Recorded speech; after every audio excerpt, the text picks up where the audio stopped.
Hello children, welcome to the online edu class of science in which we are going to study part 4 of chapter 1. As you know, in the previous class we have studied that we can grow plants from seeds, but we can even grow them from other parts of the plants like root, stems and leaves. Now we are going to understand it with certain examples. First, roots. Function of the root is to absorb water and mineral from the soil and anchor or fix plant to the soil. Extra food in the root is stored in the form of carbohydrates such as sugar, starch, etc. Examples are carrot, radish, turnip and beetroot. Second, stem. Stem of rose, hibiscus also give rise to new plants. Along with the stems, there are underground stems also. Let us understand what are underground stems. Stems which get modified to perform various functions and grow under the ground and lacks green color. They are identified by the presence of nodes, internodes, scale leaves, buds, and branches. Modified stems are in the form of tuber, bulbs, and rhizome. In tubers, storing of food takes place. Examples are sweet potato and potato. Potato has a bud called eye, through which it can grow into a new plant. In bulbs also, storing of food takes place. Examples are onion, garlic. Rhizomes means mass of roots, which has nodes and internodes. For example, ginger and turmeric. So finally, we can say that potato, sweet potato, onion, garlic, ginger and turmeric are the best examples of underground stems. Now, the third part of the plant is leaves. From the leaves also, new plants can be grown. Example, bryophyllum and African violet.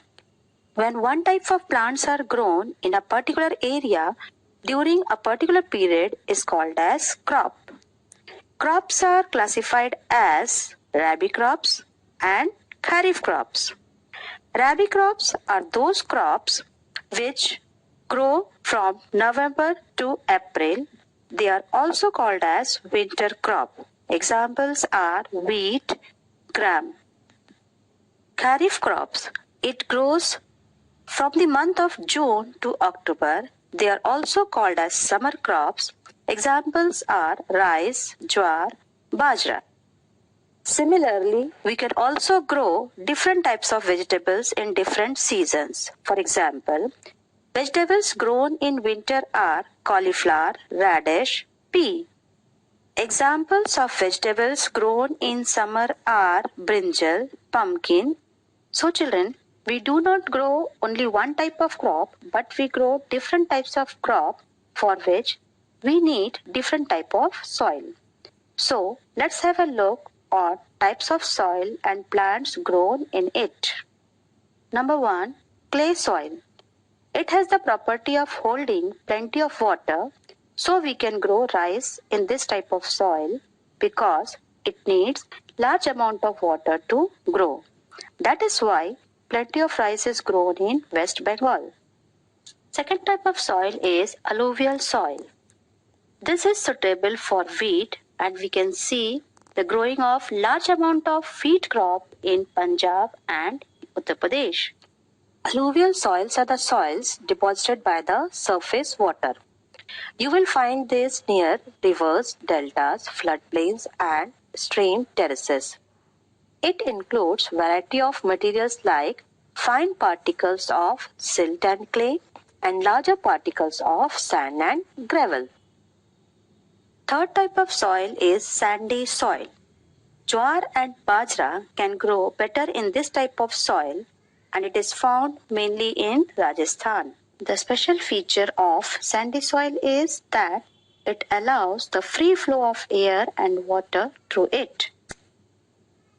Black soil is made up of lava and its black color is due to the excessive presence of humus in it. In other words, agriculture, we can also define it in other way. Cultivation of food-growing plants in large scale is called agriculture. To get good and healthy crop from agriculture, we must keep certain points in mind.